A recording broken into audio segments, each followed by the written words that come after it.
Akalar faqat Xitoy mashinalarini maqtamasdan mana o'zimizni Damas mashinamizni qaranglar. Li salon qilib qo'yganmiz. Juda ham chiroyli chiqqan. Bu Damaschilar pulni qayerdan oladi? Buni qaranglar. Voy, vobshe dahshat chiqqan. Poliklarni qaranglar. Har bitta detalga e'tibor berilgan. Hatto mana tepalar rezinkalari ham qora rangga o'zgartirilgan. Qoyilmisiz. Endi bu mashinaga bitta like bosib qo'ymasangiz bo'lmaydi, akalar. Buni qarang. Har bitta detalga alohida mehr berilgan. Damazingiz bormi, yo'qmi, qizig'i yo'q. Bunaqa mehnatga like bosib qo'ymasangiz bo'lmaydi, akalar.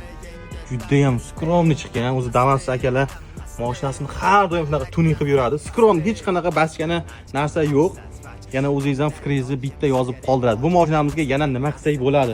Menimcha shu tabloni o'zgartirsa bo'lar ekan. Salonda yana boshqa o'zgartirishga umuman hojat yo'q. Mashinamiz olov bo'lib turibdi. Xuddi shunaqa rangdan bitta olovchani bosib qo'yasiz. Endi bu narsa ko'pchilikka qiziq bo'ladi. Narxi necha pul chiqadi deb.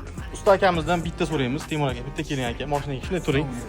Usta akamizga bitta like bosib qo'yadi. Aka, necha pul narx chiqadi mana shunaqa salonga va necha kun?